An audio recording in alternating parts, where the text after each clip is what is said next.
की different 3D proteins जो हैं वो 1 ग्राम डीएनए के अंदर 9 पेटाबाइट साइज का डाटा स्टोर हो सकता है। प्रोटीन फोल्ड एल्गोरिदम के ऊपर एक गेम बनी हुई है जिसे फोल्ड इट कहते हैं। पजल को रिजॉल्व कर रहे हैं तो आप उसके कॉम्बिनेशन से एक न्यू प्रोटीन इन्वेंट कर रहे हैं। का फोल्ड इट गेम है, तो जो लोग पजल्स गेम खेलना चाहते हैं तो आप फिर कंप्यूटर भी बना लिया है जिसे CL1 कहा जा रहा है।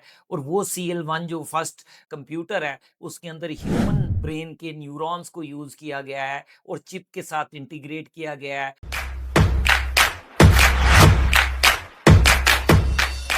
अस्सलाम वालेकुम। आज का हमारा टॉपिक है बायो कंप्यूटिंग। इसे हम बायोलॉजिकल कंप्यूटिंग भी कह सकते हैं, इन शॉर्ट बायो कंप्यूटिंग कह देते हैं।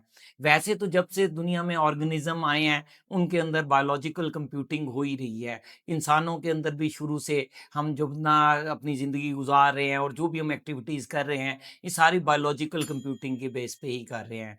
मगर ये एज ए फॉर्मल एक एरिया ऑफ स्टडी बन के और एरिया ऑफ रिसर्च बन के ये आया है 2017 के अंदर।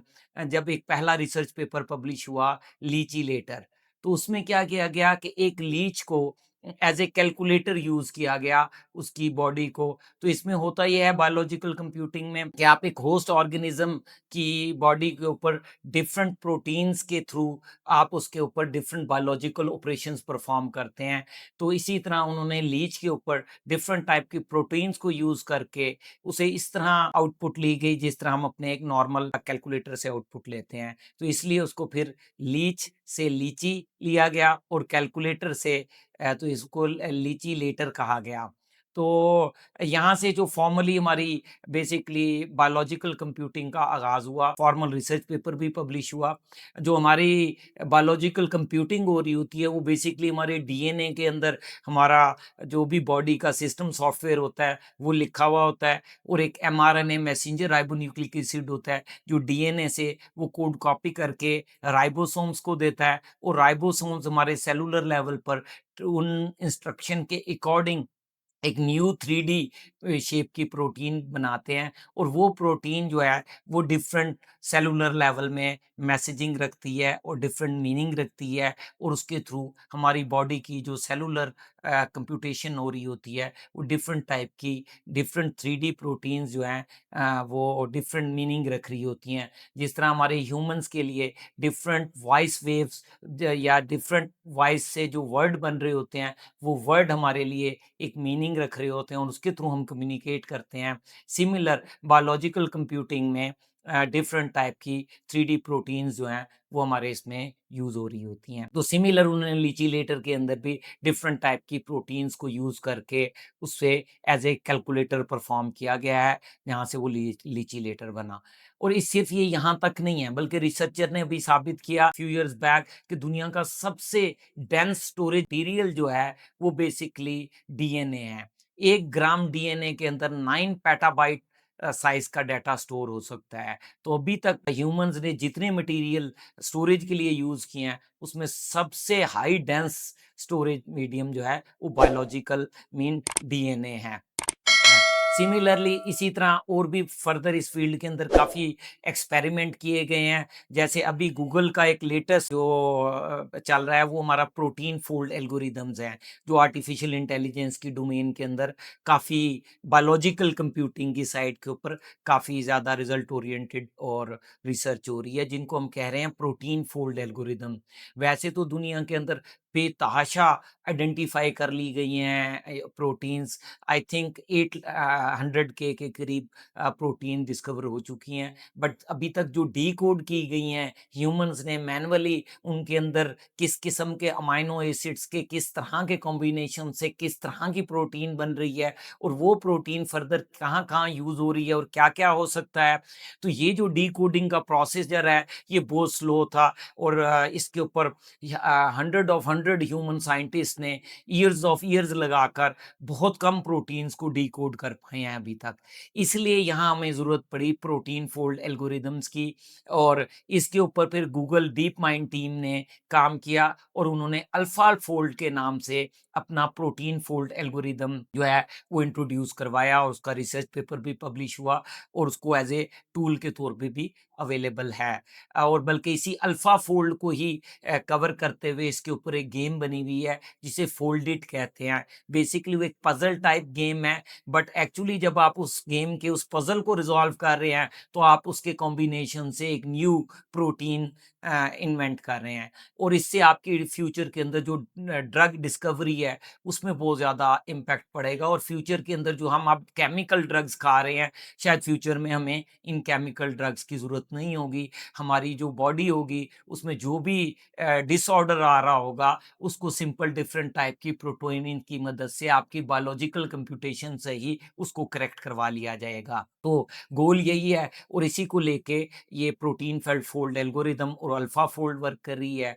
और जैसे मैंने कहा फोल्ड इट गेम है, तो जो लोग पजल्स गेम खेलना चाहते हैं तो आप फिर ह्यूमन मैनकाइंड की भी हेल्प करें, और आप अपना पजल गेम भी खेलते रहें और लोगों को जो नई नई प्रोटीन्स जो हैं वो डेवलप करके देते रहें। बल्कि फोल्ड इट के ऊपर ही अगर आप उनकी वेबसाइट को विजिट करेंगे तो उसके ऊपर एक आर्टिकल का लिंक आ रहा था काफ़ी अर्सा पहले, अब तो मैंने नहीं चेक किया। उस पे क्लिक करने से ना फोल्ड इट में तो उन्होंने एक आपके साथ एक आर्टिकल, टेक्निकल ब्लॉग और टेक्निकल आर्टिकल अटैच किया हुआ था, जिस पे बताया था कि इसी फोल्ड इट को यूज़ करते हुए एक नई प्रोटीन इन्वेंट की गई है, और उस प्रोटीन की इन्वेंशन से फिर फर्दर जो है वो कैंसर का ट्रीटमेंट की तरफ भी कुछ इनोवेट हुई हैं चीज़ें। तो मुझे अभी एग्जैक्टली क्लियर कट याद नहीं है, तो इसलिए मैंने उसको इस तरह आपको रेफर किया है। अच्छा, इसके अलावा जो हमारे जो प्रोटीन फोल्ड एल्गोरिथम है, इससे अलावा भी हमारे पास काफ़ी ज़्यादा एक्सपेरिमेंट हो रहे हैं डिफरेंट बायोलॉजिकल कंप्यूटेशन की फील्ड में। अभी मार्च के करीब मेरे ख्याल में एक रिसर्च पेपर आया था, और जिसने एक काफ़ी ज़्यादा इंडस्ट्री को हिला के रख दिया था। और वो पेपर बेसिकली उन्होंने क्या किया था कि ह्यूमन जो न्यूरॉन्स हैं, ह्यूमन बायोलॉजिकल सेल्स को चिप के अंदर रखकर और ह्यूमन बायोलॉजिकल सेल से कंप्यूटेशन करवाई जा रही है। तो इस बायोलॉजिकल कंप्यूटेशन से जो हमें फ़ायदा हो रहा है वो ये है कि ये बहुत लो एनर्जी कंजप्शन है एज़ कंपेयर टू हमारी ट्रेडिशनल जो क्लासिकल कंप्यूटिंग है, उसमें हम बहुत हाई एनर्जी रिक्वायर्ड होती है कंप्यूटेशनल के लिए, जबकि बायोलॉजिकल कंप्यूटिंग में बहुत लो एनर्जी रिक्वायर्ड है एज़ कंपेयर टू उसके उसमें।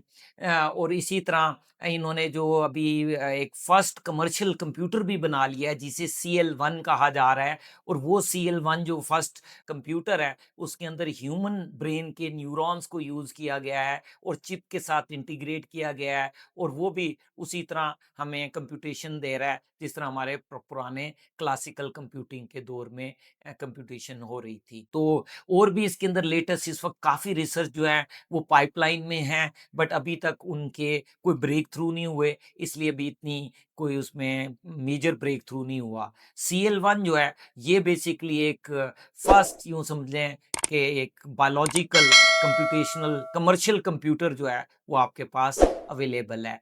इसी तरह फ्यूचर के अंदर हमारे इस डोमेन के अंदर बहुत ज़्यादा काम हो रहा है, और जितना हम बायोलॉजिकल कंप्यूटिंग में आगे की तरफ जा रहे हैं उतना हम फ्यूचर के अंदर ड्रग डिस्कवरी की फील्ड में हम उतना आगे निकलेंगे। और सिमिलर हमारे जो मतलब ट्रेडिशनल कंप्यूटिंग की जो हमारी लिमिटेशन है वो हम बायोलॉजिकल कंप्यूटेशंस के अंदर कवर करेंगे। और मेरे हिसाब से भी बायोलॉजिकल कंप्यूटिंग सबसे बेस्ट है, क्योंकि इसी को अल्लाह ताला ने चूज़ किया है अपनी पूरी कायनात की मेजर कंप्यूटेशन के लिए। जैसे इंसान, जानवर, प्लांट्स, अब सब देखें कि इन सब के अंदर बायोलॉजिकल कंप्यूटिंग हो रही है। बट इसी के साथ साथ बायोलॉजिकल कंप्यूटेशन में जितना हम आगे की तरफ जाएंगे हमारे सामने कुछ न्यू थ्रेट्स जो हैं वो अराइव हो रही हैं। जैसे ह्यूमन की जो, या इसको हम एक और प्रॉपरली वर्ड दे रहे हैं जिसे हम बायोलॉजिकल हैकिंग कह रहे हैं या बायो हैकिंग कह रहे हैं। तो अगर हम बायोलॉजिकल कंप्यूटिंग में आगे की तरफ जाएंगे तो जाहिर है फिर लोग दूसरे लोगों को या दूसरे बायोलॉजिकल चीज़ों को हैकिंग का बहुत ज़्यादा इशू आएगा। जो ह्यूमन और एनिमल वायरसेस बहुत ज़्यादा बनेंगे। तो जहाँ पॉजिटिव साइड है वहाँ बायोलॉजिकल कंप्यूटिंग के एडवांसमेंट के साथ और भी काफ़ी चैलेंजेस आ रहे हैं, जिस तरह बायो हैकिंग है और वायरसेस और इस तरह की थ्रेट्स भी काफ़ी ज़्यादा बढ़ेंगी। तो ये मेरा थोड़ा-सा था कि आपसे बायोलॉजिकल कंप्यूटिंग और इसके मुतल्लिक डिस्कस कर लूँ। इंशाल्लाह फिर मिलेंगे किसी नेक्स्ट वीडियो के साथ। Wish you good luck. अल्लाह हाफ़िज़।